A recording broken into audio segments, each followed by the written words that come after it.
Good evening, everyone. My name is Ali Shemtab, and I'm a member of Newcastle Town Board. I am here tonight to read our Town Supervisor Lisa Katz's remarks, as she was unable to attend this evening. I am sorry that I cannot be here to welcome everyone in person to this evening's Yom Hashoah Holocaust Remembrance ceremony. Thank you to the town's Holocaust and Human Rights Committee, Greeley's Enough Club, and our town staff and Recreation and Parks Department for organizing tonight's program, and to all of you who are here tonight to reflect on the importance of this solemn occasion. Today is a day to remember the millions of innocent lives lost during the Holocaust, one of the darkest chapters in human history. It is a day to honor the survivors and to pay tribute to the heroes who risked their lives to save others. Here in Newcastle, we have a responsibility to ensure that the memory of the Holocaust is never forgotten. We must continue to educate ourselves and future generations about the atrocities that were committed and the impact they had on individuals, families, and communities. And perhaps most importantly, we must remain vigilant against hate and intolerance in all its forms and work to build a more compassionate world. We all must vow to be upstanders, to speak out against injustice, to celebrate our differences, to value the dignity of every human being, and to do all we can to prevent and end inequity and hatred wherever and whenever it may appear. So tonight, let us solemnly renew our commitment to upholding the values of humanity, kindness, and empathy. Let us honor the memory of the victims of the Holocaust by standing up against prejudice and hatred and by building a brighter future for our children and all generations to come. Thank you.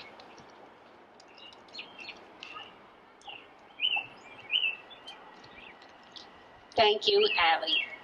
Good evening. I'm also Ali, Ali Rosenberg. And I'm Stacy Science. We are the co-chairs of the Town of Newcastle Holocaust and Human Rights Committee. Thank you, everyone, for joining us for this special evening. We are so pleased to have everyone with us in person here at the memorial, and we haven't been here since the memorial dedication back in November of 2019. And I see some people nodding their heads. They were here. Thank you so much. But here we are again. So we'd like to take a moment to recognize the members of our committee for creating this meaningful program and for all the work they do throughout the year. We would like to acknowledge the Newcastle Town Board for their continued support of the efforts of our committee, and also recognize Icuzio, Superintendent of Parks and Recreation, and his team, who's represented by Giuseppe Toli, for beautifully maintaining the memorial for the residents of our community to have a place to reflect and remember. As the number of survivors dwindle, it is up to us, the next generation, to stand up, teach, and retell their stories so that never again will humanity experience such evil. We must continue to counter hate with acts of kindness and show up for those who are targets of hate. It is now my honor to introduce Eva Weiner.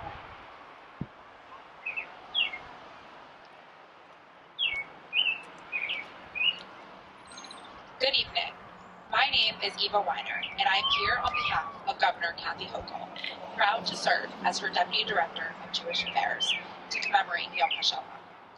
Tonight, we gather to solemnly remember and honor the memory of the 6 million Jewish lives taken during our darkest chapter of human history.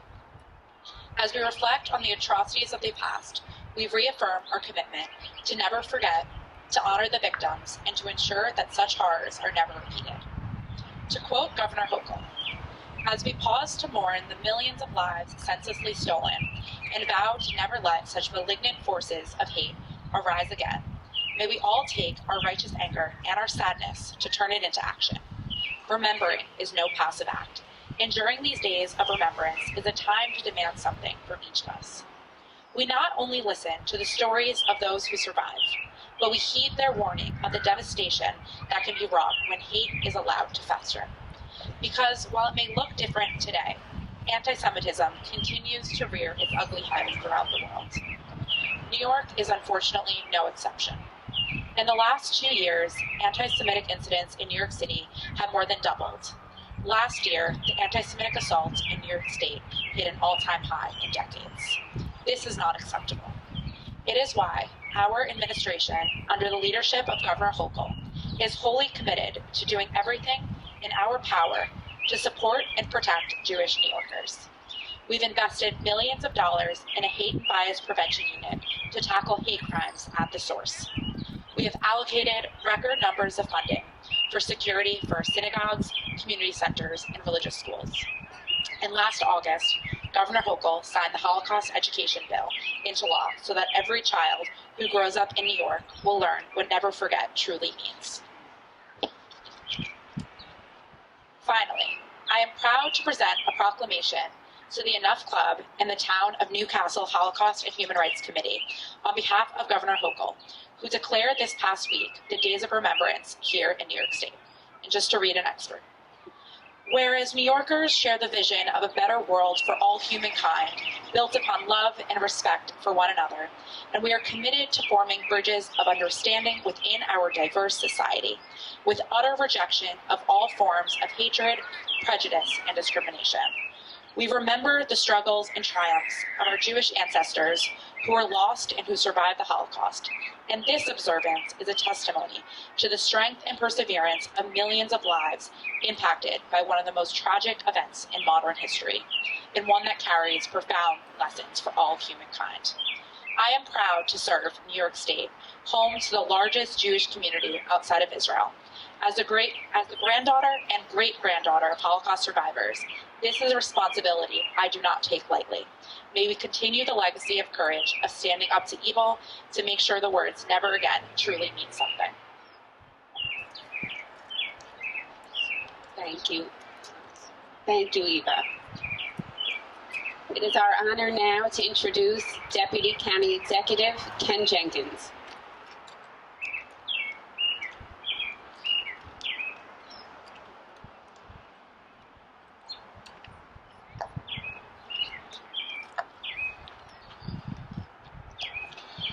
Good evening, everyone. It is a privilege for me to be here with you this evening on behalf of County Executive George Latimer as you are going through with the town of Newcastle Yom Hashoah Holocaust Remembrance Ceremony. And as we were in White Plains last week, we have to continue to make sure to remember the over 6 million people, family members, loved ones that were lost, and to ensure that we continue to remember.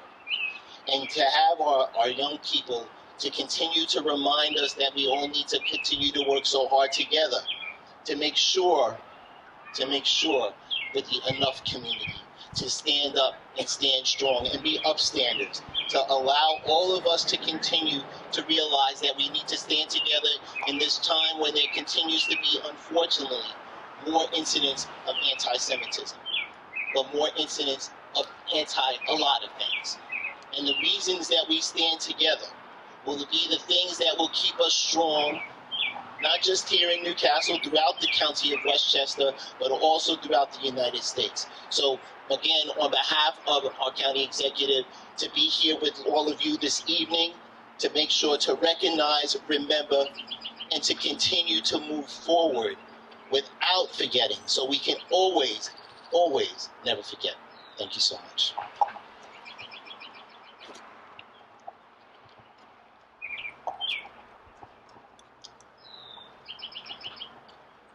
Thank you, Deputy County Executive Ken Jenkins and Deputy Director Eva Weiner, for your inspirational words and for joining us for this special ceremony tonight.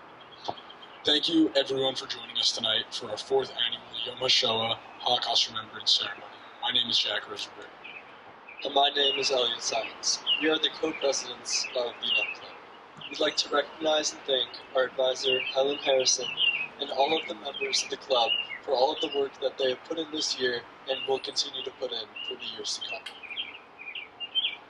Yom HaShoah is about reflecting on the past and using those lessons to help create a better future.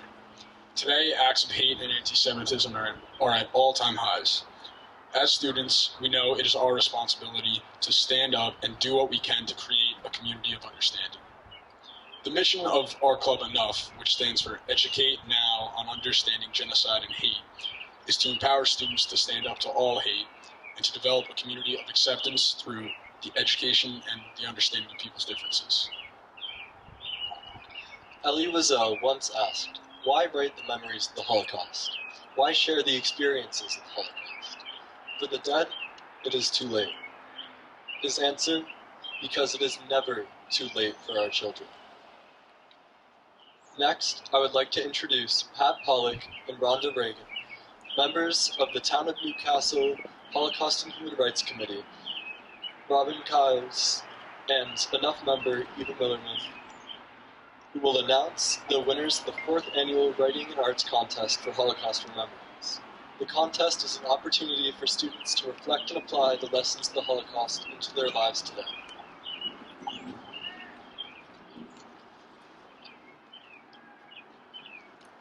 Good evening. My name is Pat Pollock.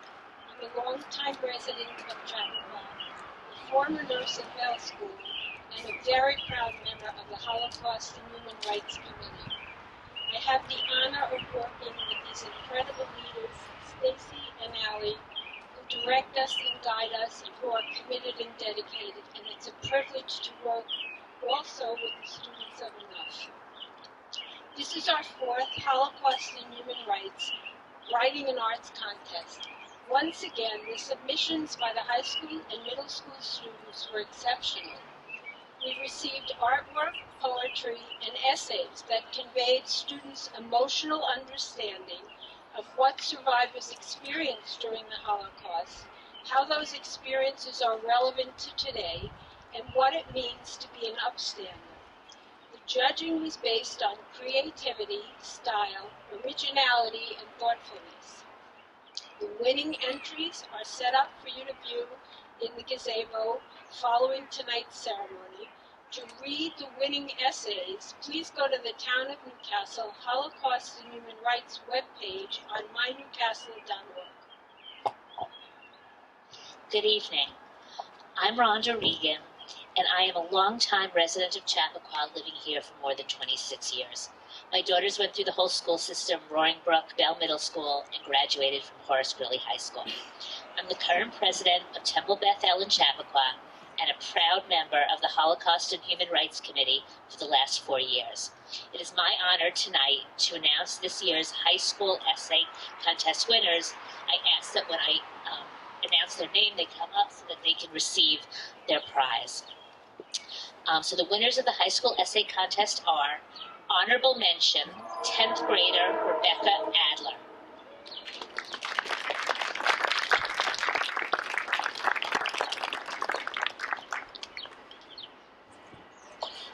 Third place, 10th grader Jaden Chow.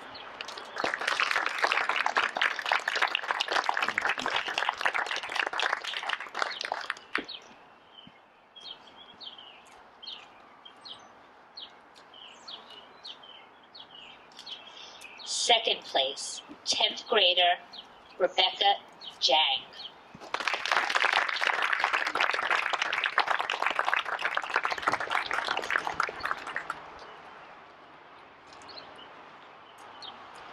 And the first place of the high school essay contest goes to 11th grader Jess LaRosa. Jessie's essay, A War with Time. Jessie's essay is a response to this question. As Rabbi Jonathan Sachs points out, history is information. Memory, by contrast, is part of identity. Memory is the past as present, as it lives on in me. It's a responsibility we all share. The question then went on to say, listen or view the testimony of a Holocaust survivor. Reflect on the survivor's experience. Why is it important to listen to a survivor? What valuable lessons have you learned from listening to this testimony? And how can listening to a survivor help make the phrase, never again, a reality? We now invite Jesse to read his essay.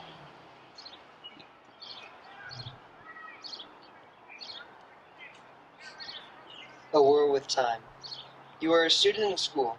Take out your textbook, your teacher instructs, and so you do. Page 115, Tragedy. The learning begins. 6 million Jews killed, 2/3 of the population. Approximately 5 million people from other minority groups murdered. Victims of the Holocaust subjected to dehumanization and torture. This is what the words of the textbook read. But to the mother who woke up one day, not knowing it would be the last she would ever see her beloved son, her meaning of the word tragedy is beyond the limitations of a textbook. To the boy who walked into a shower, not knowing it would be his ultimate demise, believing we understand him through a simple statistic makes his lived experience a number. Over 6 million Jews dead, your textbook may read, but what it cannot illustrate is the individual experiences of the 6 million people whose English no statistic can convey. A walk through hell, a summation. As you close your textbook, you might fulfill yourself by claiming that reading those numbers means you learned. In fact, it was one step closer towards forgetting. By taking the time to listen to Holocaust survivors' testimonies, we take the first step towards truly understanding the Holocaust from an emotional level. By listening to people like Tova Friedman, whose loved ones in her ghetto were starved to death to make room for people on trains to concentration camps, the Holocaust is given authenticity. By hearing survivors like Mary Naden illustrate the time she saw the smoke of her burning friends shortly after they were told they were going to the crematorium for special rations, the Holocaust becomes real. Testimonies of people like Helen Collin, in which she details being stripped nude, shaved bald, and beaten for hiding a picture of her parents in her mouth, give validity to horrors that no statistic can. Until we expose ourselves to the personal accounts of the Holocaust through survivors, we undermine the individual experiences of people who live to tell their story. We are at a war with time, at war with forgetting. As the Holocaust becomes an event that drifts further into our past, it becomes increasingly difficult to keep it a conversation of the present. We are at a war with time, a war with forgetting, and our only defense is remembrance. For the mother who woke up one day, not knowing it would be the last she would ever see her beloved child, it is up to us to fight the war with time for her. For the boy who walked into a shower, not knowing it would be his ultimate demise, it is up to us to educate ourselves for him. For the next generation of children, it is up to us to ensure that we do not fail to remember so that they do not have a Holocaust to suffer. As Elie Wiesel once said, to forget the dead would be akin to killing them a second time.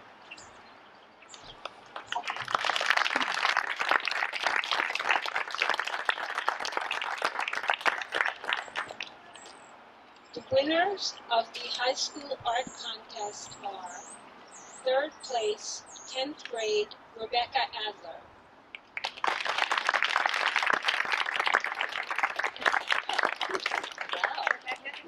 Double winner. Second place, 9th grader, Gabriel Farrell Martinez.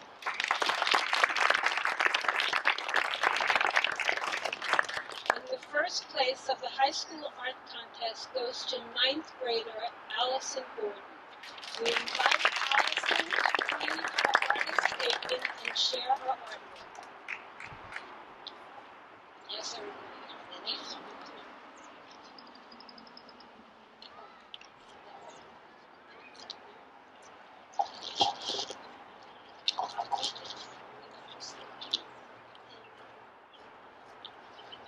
Oh, look. Hi. My work incorporates the quote, "Did I understand that then? Probably not, but I knew this was awful," end quote, from Edith Shapiro's testimony. Her identity made her a target during the Holocaust, and now her words are targeting any hate and injustice to anyone who listens. Thank you.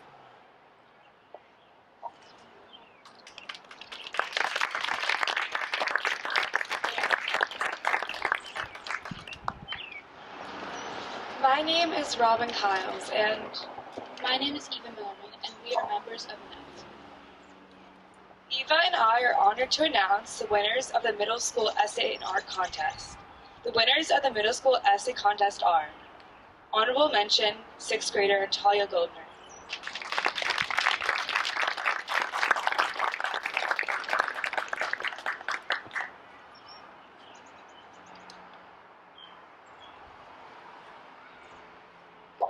Third place, 5th grader Nolan Kim.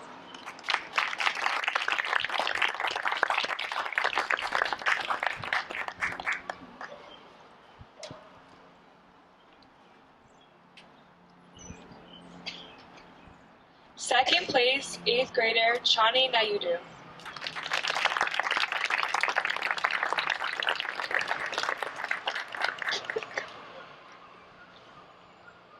And first place of the middle school essay contest goes to 8th grader Adia Najo.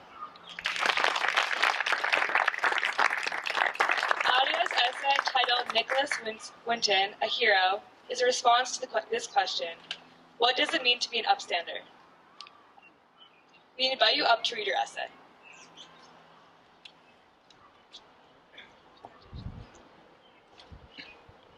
What hurts the victim most is not the cruelty of the oppressor, but the silence of the bystander. This quote by Elie Wiesel highlights the importance of being an upstander. Our most powerful tool is having the courage to voice our opinions on right and wrong.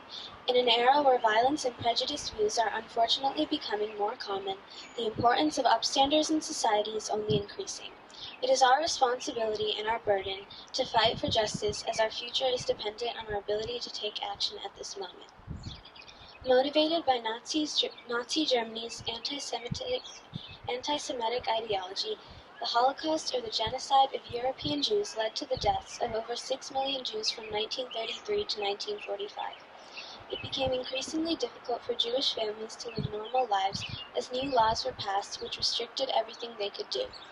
Many families tried all they could to escape Germany and flee to safer countries, but it was extremely difficult to do so, and the repercussions of getting caught were extreme. And yet there were a few people who were willing to oppose the Nazi regime. Nicholas Winton was one such upstander. From 1938 to 1939, a program known as the Kinder Transport allowed a limited number of children from Germany and Austria to immigrate to Britain. However, Winton asked the British government for permission to permit Czech children to come into the UK as well. The government agreed under the conditions that each child would be assigned a family who would care for them until age 18, and their families were required to pay a fee of €50. Winton worked with his mother and many volunteers to ensure each child could abide by these conditions. He made sure each child was matched with a host family and raised funds to cover travel expenses. His heroic efforts were able to save around 669 children. Despite this, he'd always rejected the idea that his actions were monumental, and he didn't think he would see most of those kids again. That is, until his wife found a scrapbook in which Winton had recorded the names, birth dates, addresses, and photographs of these children at the time. Together they tracked down some of the children he saved, and upon meeting them, he learned just how much his actions meant to them. He is a national hero here in the Czech Republic. He did a kind act and never told anybody, said Vera Ergmeyer, a Holocaust survivor and one of the children Winton had saved. In order to build a better, more ethical future, we must look in the footprints of our past mistakes. The Holocaust was heartbreaking and a treacherous time for mankind, which makes it all the more important to remember and recognize. However, recognizing isn't enough. With that knowledge, we must act. We must fight for justice and use our voice, for it is the most powerful asset we have.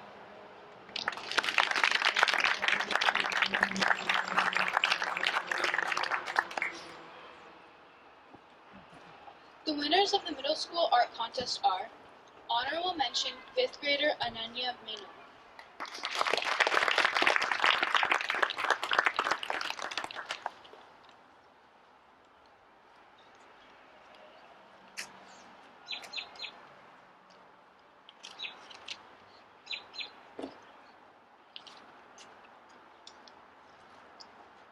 Third place, 8th grader Livia Love.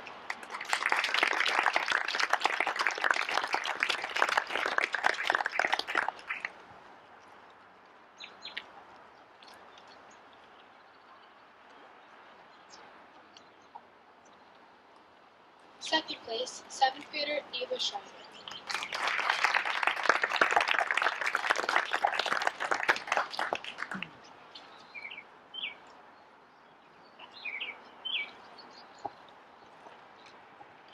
And first place at the middle school art contest goes to 8th grader Aditi Vijay. We invite you to read your artist statement and share your art.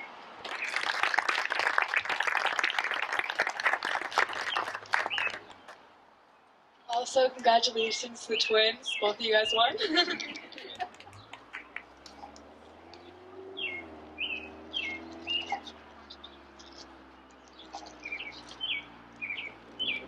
This poem is inspired by the life of Erich Hirsch, a young Jewish boy that was forced to flee on foot after the German army invaded Poland. He remembers that he had a happy childhood that consisted of going to the park, ice skating, and singing solos in the school choir. From this line, I chose to write a poem about how young children's lives changed instantly when the Holocaust started. They were robbed of their childhood and their innocence, forced at an early age to grapple with grief and fear.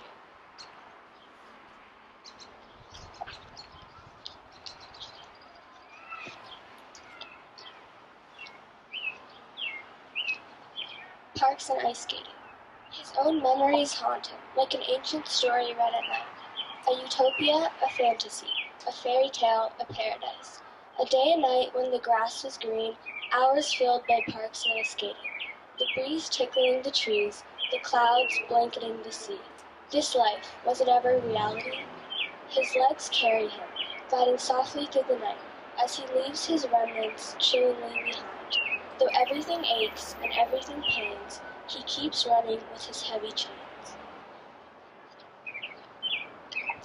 He sits on the pavement, the orphanage aglow, the moon a mere pearl in the sky, crying, wailing, praying for reply. Alone, abandoned, left with only his heart, a metronome, a drum, ripping him apart. Surrounding him a sea of men, their heads shaved bare and pajamas striped. Numbers etched upon their arms, each one a sign of what they've lost. A name no longer reduced to mere numbers. Whatever happened to the parks and ice skating, the days full of bliss and unknowing. Grief, as thick as molasses. Anger, as hot as fire. Hopelessness, as vast as an ocean, threatened to break him. His own spirit begins to falter, his hope begins to drain, leaving in its place a blood-red stain. Though days like these filled his life, a wisp of faith kept him alive. And when he dulled his eyes to sleep, he often pictured paradise. The sun in all its glory, dipped in pinks and reds, parks and ice skating, drifting through his head. Birds and emerald trees, with that soft country breeze, but most of all, and above all, he pictured peace.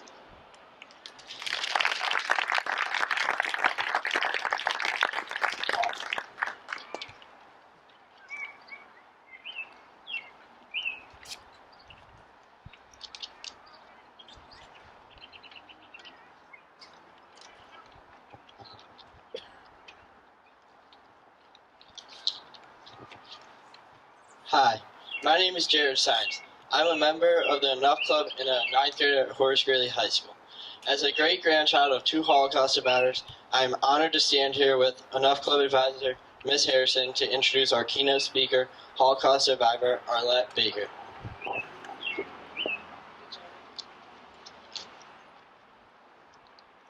So I need to keep this brief at Arlette's request.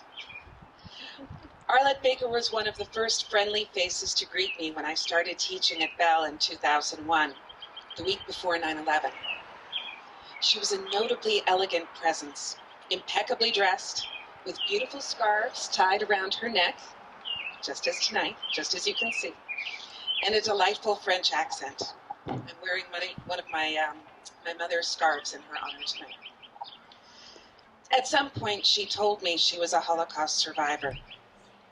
I don't remember what I said or did. What do you say? I'm so sorry? How did you survive? Did anyone else in your family survive?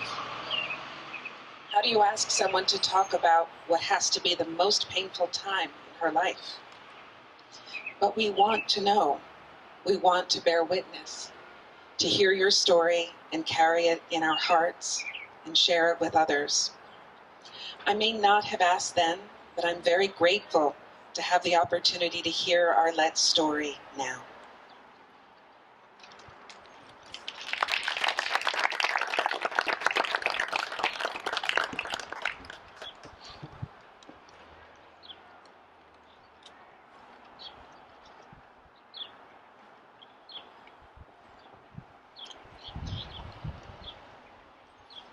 Thank you, Ali and Stacy. Thank you, Town Committee. Thank you very much, students of Enough, for being the soul of this commemoration today. I must tell you that I'm home now because I lived for 33 years in Chappaqua.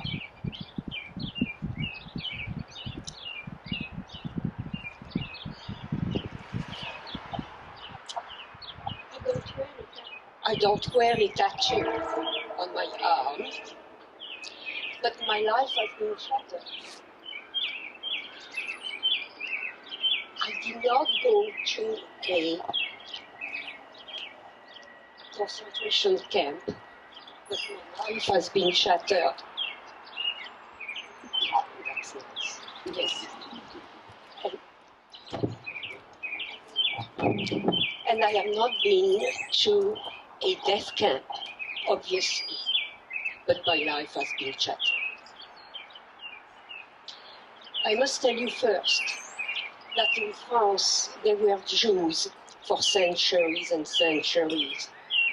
There were Ashkenazi Jews, mainly in the north, and there were Sephardic Jews, mainly in the south, west, and east.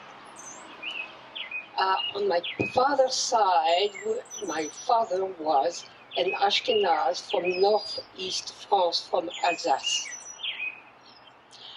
On the mother's side, they were Sephardic. And interestingly enough, until the Inquisition, there had been in Spain, and a Dr. Papo, and that's the name of my mother, had been the doctor of the King and of the Queen of Spain until the Inquisition. And they had to leave if they wanted to stay alive. And they went to the Ottoman Empire, and I don't know exactly which path they had, but I guess that they went to the northern Africa and went east and a little bit north in the southern part of Eastern Europe, because in the 19th century they ended up in Romania. But when my grandfather, who was multilingual, by the way, in Romania, could not get to college, to university, because he was a Jew and there was a quota. So he came to Paris. He spoke fluent French already. Little by little, all my family from Romania came to Paris, and they became French citizens. So that gives you an idea of my family. Now, Second World War started, and my father, as a French citizen, went to the army. He was a French soldier. He came back, it was a very short war. And my two grandfathers, by the way, including the one who was born in Romania, they were French citizens, and during the First World War, they were also soldiers. So my family was very French, chauvinistic even. They adored France, and they were part of it. In the 1930s, the Jews in France felt somewhat secure. And you had famous people, famous French who were secure, philosophers, scientists, you name it.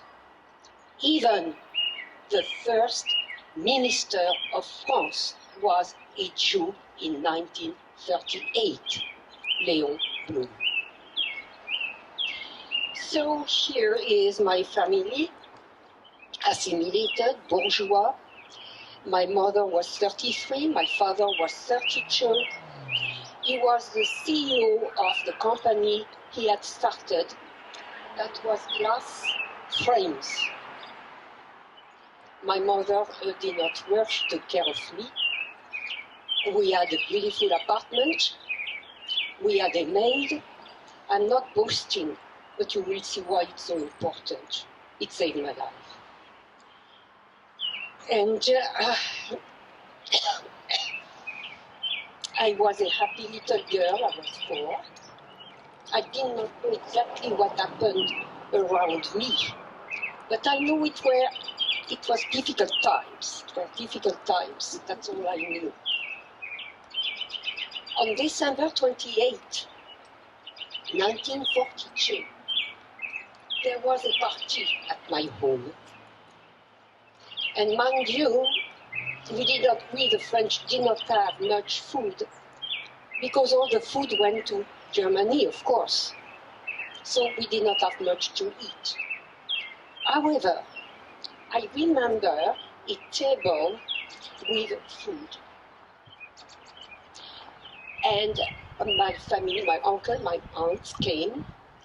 I had a young cousin, he came. When I say young, he was about 16.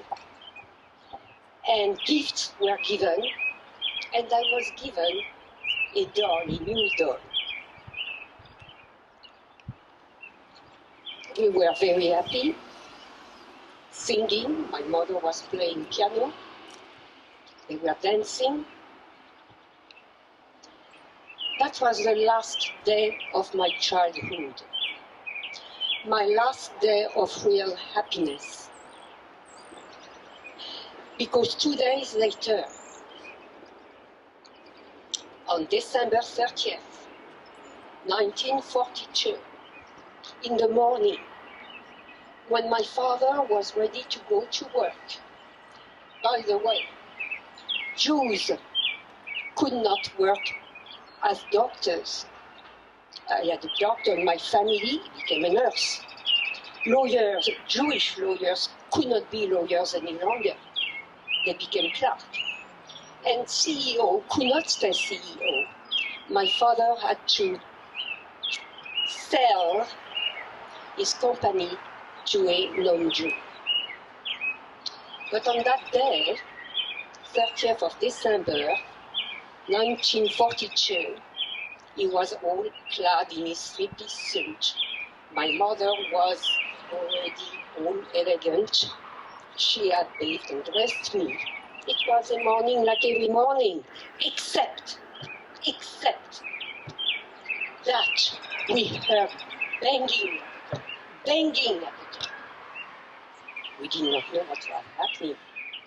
And all of a sudden, police opened the door. Police? But that's for criminal, for people who did something illegal. That's all I knew. Why my parents? Why us? I did not do anything. I was too young. The maid opened the door, and 2 policemen came in, French policemen. And they said, "You are Jewish, right? You're arrested." And it was because my parents did not wear the ignominious yellow star with the word Juif, that means Jew, on it. They refused to be other thing than French. Being Jewish was private, was a faith, and that's it. So the policeman told them, "Now we have a few minutes, prepare your luggage. You are free, okay, 1 luggage per person." Of course, my mother started to cry. I sobbed, "Papa, Mama, what's happening?" Papa, Daddy, Mama, Mommy. And she was crying and crying, holding me. My father took me in his arms, and I was sobbing, clinging to them. But the policeman said, "Hurry." My father looked at them, and he said, "At least let my little daughter go. Look at her. She's so small, so tiny. And I have money. I will give you money." And also, Maria, our maid, will take her to my parents. My father, a widower, remarried. He married a non-Jew, a Christian woman. One man looked at me. He came to me and he caressed my cheeks. I guess I looked like his little sister or his little daughter, but that is part of saving my life. Because he looked at me, looked at my parents, and he said, "Okay." So the other policeman, who was not, said, "Okay." So here we live. My parents with the policeman, I holding the hand of the maid, but also running to my parents, holding me, crying. And I was shouting, "Papa, Maman." And we went down the stairs. When we arrived in the street, there was a big bus with Nazis around, with their rifles, and they're ready to fire. My parents were holding me, I was holding to them, "Papa, Maman, oh my little girl." And the policemen were pushing them towards the bus. And the maid was trying to take me, but I could not. I was always running to my parents, "Papa, Maman." And then we were separated. I looked at them. It was the last time I saw my parents, the last time that I said these wonderful words, "Papa, Mama." The maid and I, we took the subway. We arrived at my grandparents. We did not have the telephone. They did not know what happened.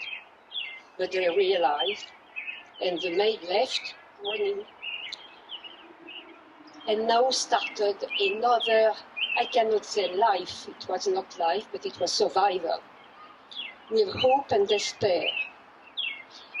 Because in these first days, we did not know what had happened to my parents, and we were waiting. I knew something was terrible, of course. And after 1 week, we received a postcard, written in pencil, censored. My parents had been sent to the concentration camp near Paris. By the way, I want to make it clear, there is concentration camp first, and then from a concentration camp, the Jews were sent to death camp or work camp. You don't use concentration for Auschwitz, for Birkenau, for Dachau. They were not. They were death camps. So my father wrote, we are together, and they adored each other. And we are in good spirits. But please send us food, hard-boiled eggs, cooked potatoes, bread, something that lasts. And send us woolen, because we are cold. Take good care of Arlette. Arlette, be a good girl. 1 week later, so my two grandfathers, one was hiding because he was born in Romania, of course, but anyway, they sent the packages. Next week, second card. Oh, thank you for the packages. Please send us another package with a lot of food. We can share it with those who don't receive packages. We are in good spirits. Take care of Arlette. Arlette, be nice, be good. Third week, same card. Fourth week, same card. Fifth week, we are leaving in a few minutes. We don't know where. We were told that it's a for work camp. It's better than being idle after all. And we are together. Parents, raise Arlette as well as you can. Arlette, all your life, do good, be a good girl.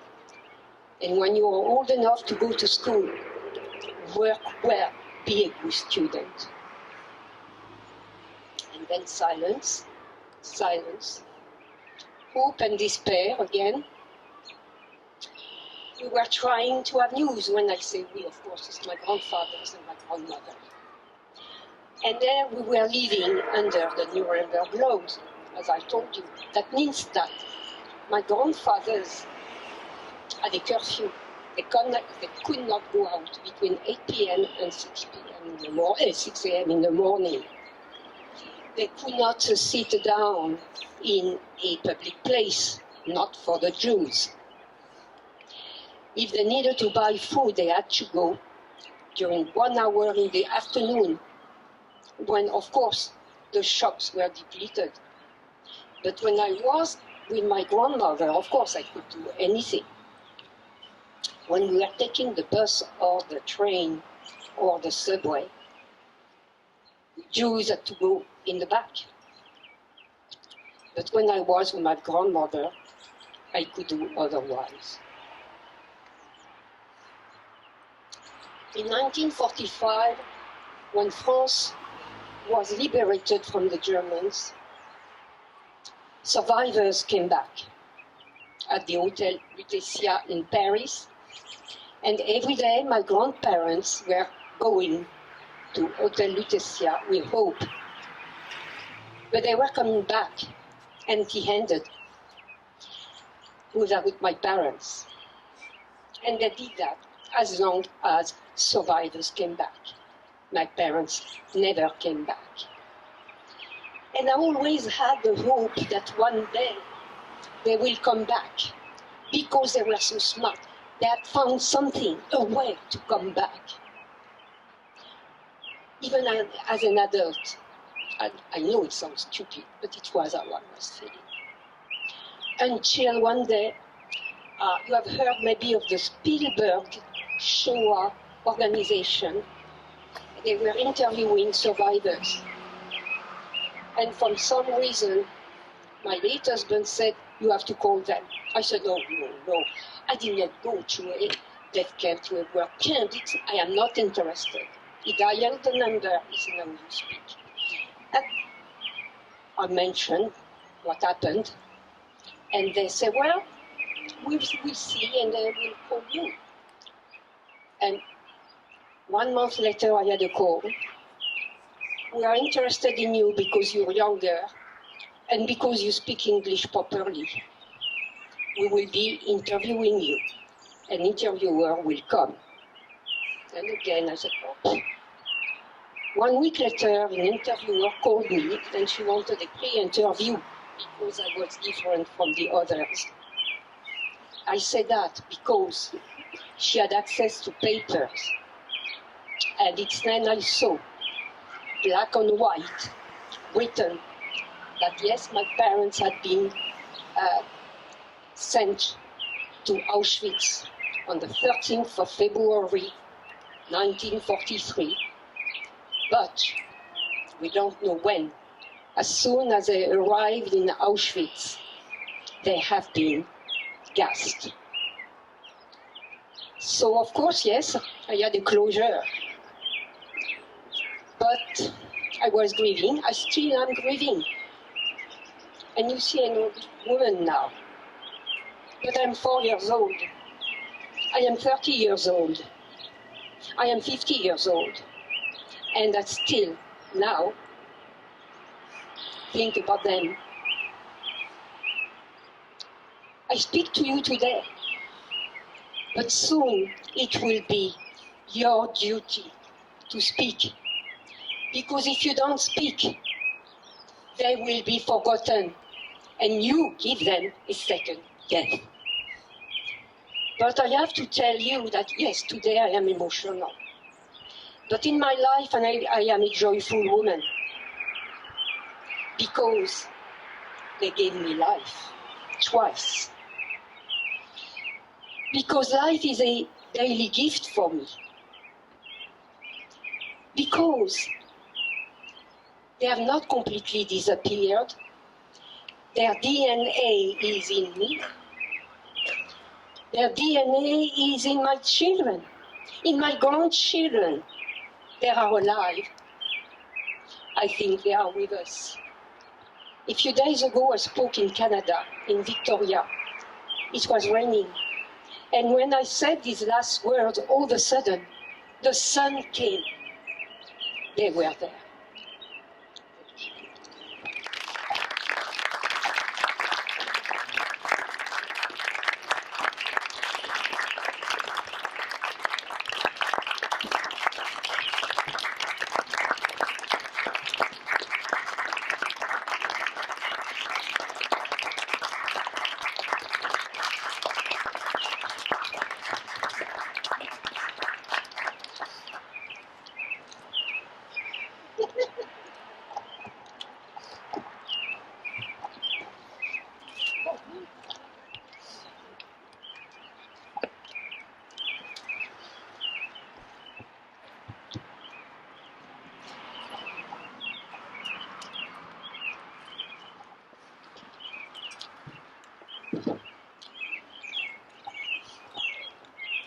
Now we ask all enough members and Ms. Harrison to join us for the candle lighting.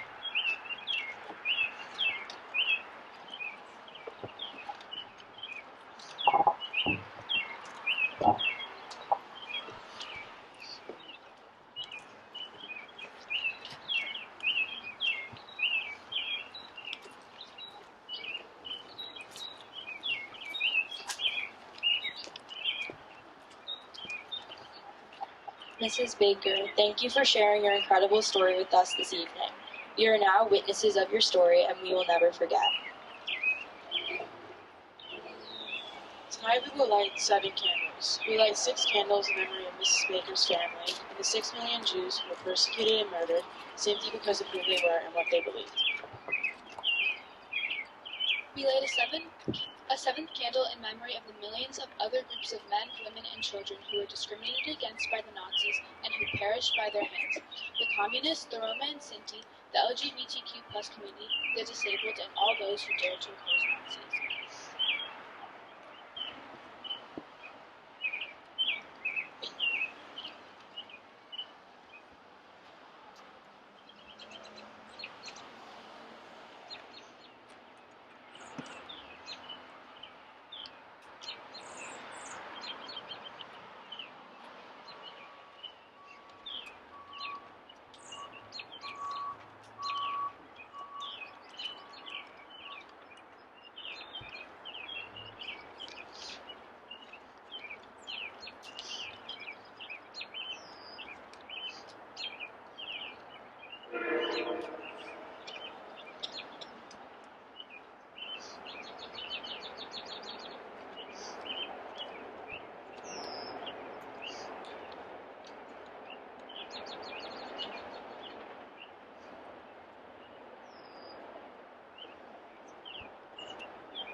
Thank you for lighting.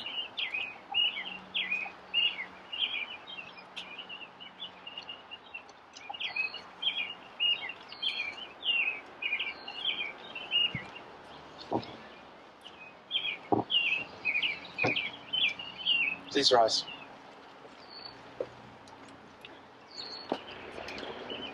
Eid Gadal, Auschwitz. Eid Gadash, Łódź. Shmei Rabbah, Ponar.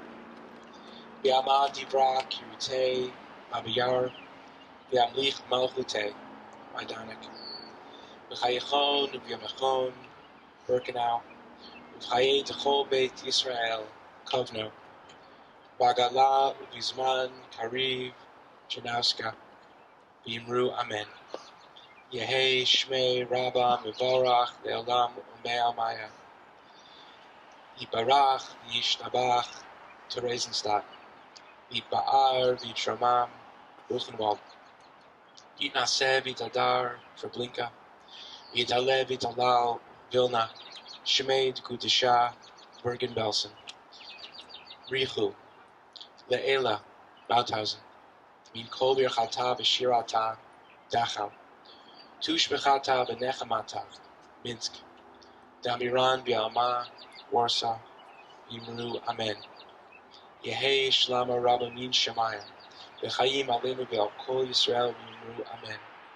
Oseh Shalom B'Marmav. Hu Ya'aseh Shalom. Aleinu B'Al Kol Yisrael Yimru Amen. You may be seated.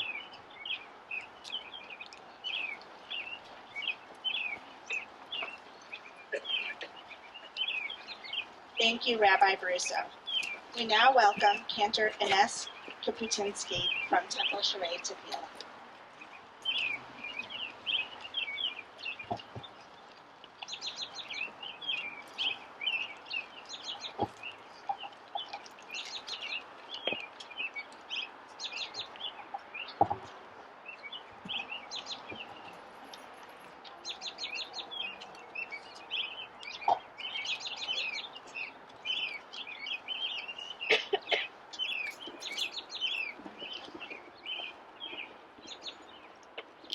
For all their souls, now we pray. May the resting place be in the Gan Eden. May the Master of Mercy shelter them in the shadow of his wings for eternity. May God bind their souls in the bond of life. God is their heritage. May they repose in peace in the resting places. Elem lerachamim,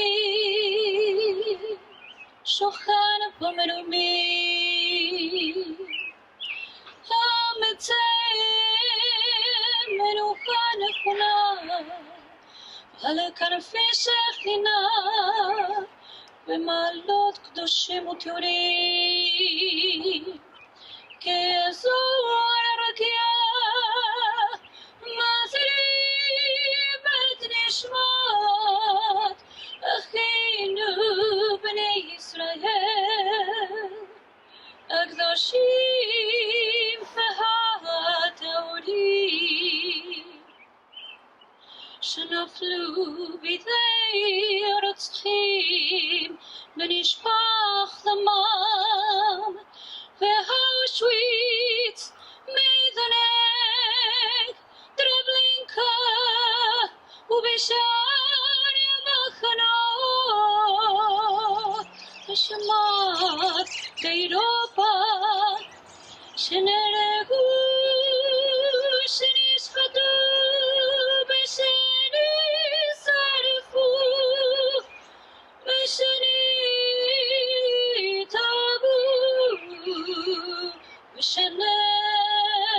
ושנחנקו על קידוש השם ברור שכל הקהל הקדוש הזה מתפללים בעד הזכרת נשמותיהם וגן עדן תהיה מנוחתם.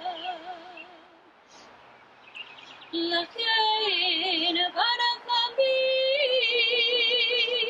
יסתירם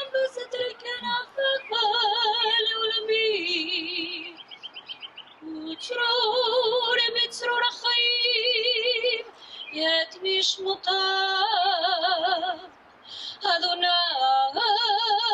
הוא נחלתם, וינוחו על משכבותם בשלום. ונאמר אמן.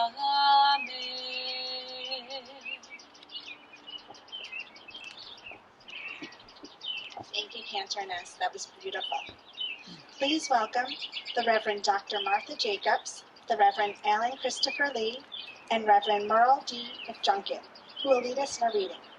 Following the reading, we will hear remarks from the Reverend Dr. Martha Jacobs, and following Dr. Martha Jacobs' remarks, we will hear from Martell at Congressman Lawler's office.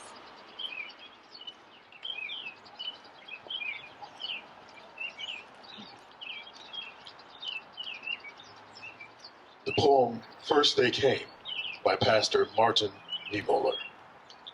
First they came for the communist, and I did not speak out because I was not a communist. Then they came for the socialists, and I did not speak out because I was not a socialist.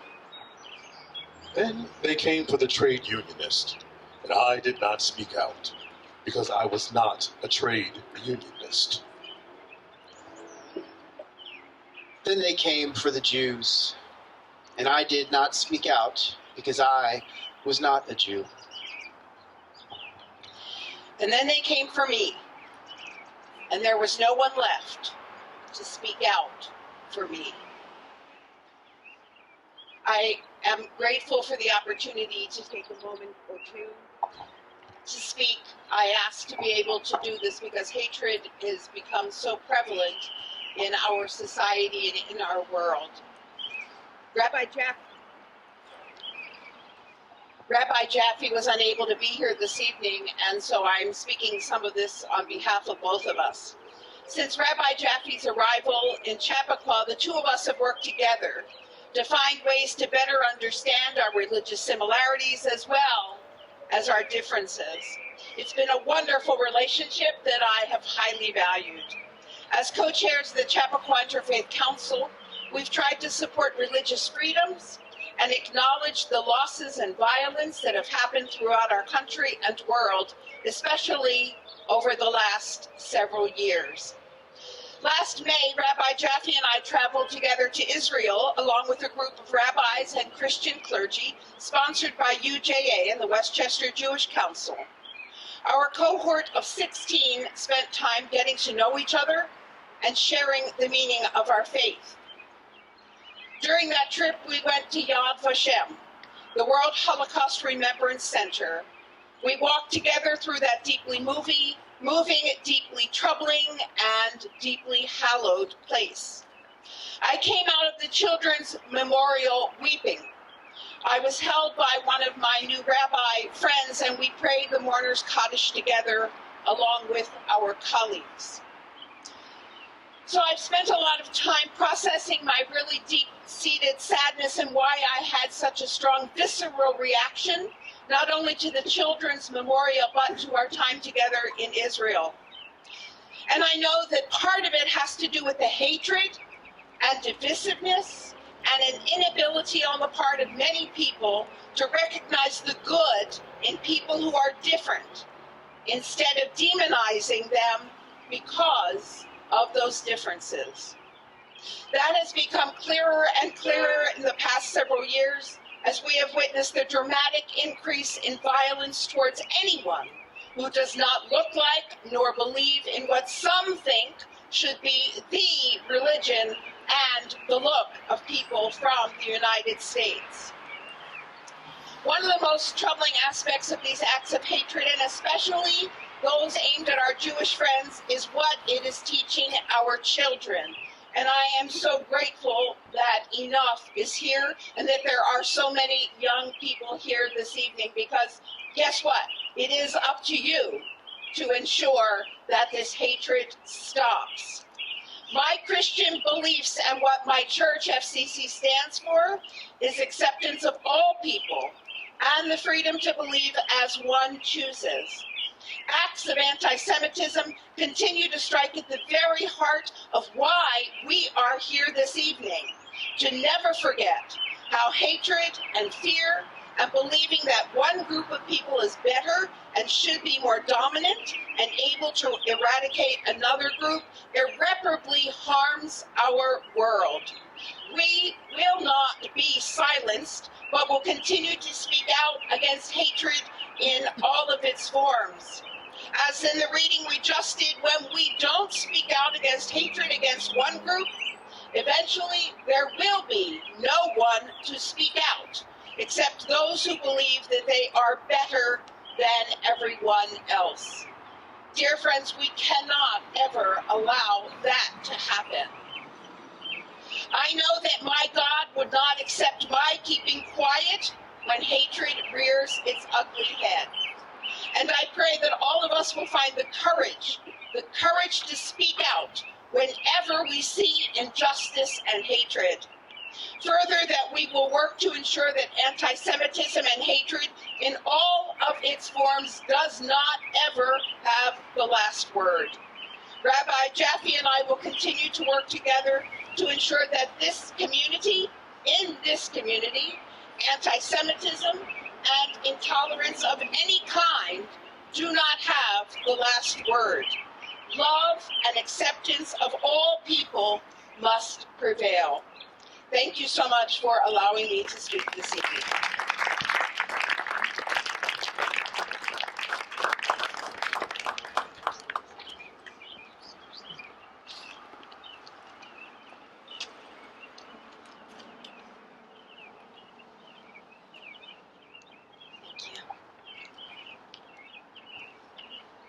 Hi, my name is Marta Rodriguez, and I'm here as representative for Congressman Lawler.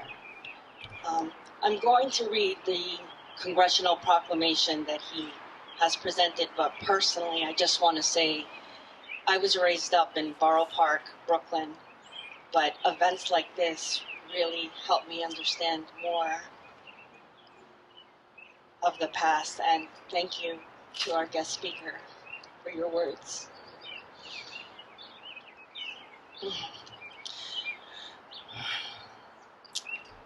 This congressional proclamation is for events like the Yom Hashoah commemoration, offering a critical opportunity for education and reflection, enabling us to learn from the past and ensure that we never forget the lessons of the Holocaust.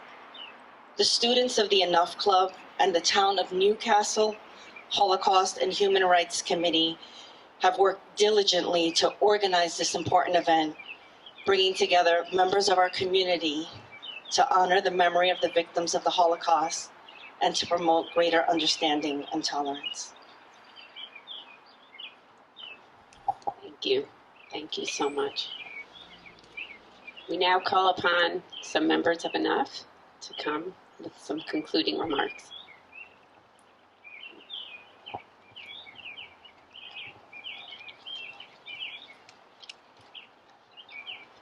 We thank you so much for joining us tonight. Your participation ensures that the world and our community will never forget. As we conclude tonight's ceremony, we ask you all to stand up if you're able to and turn on your candle or hold your flashlight on your cell phone up high. Lift your cell phone flashlight or your candle in the air. The light represents our survivors and the next generation that is helping to create a better future. Please repeat after me. We will never forget. We will never forget.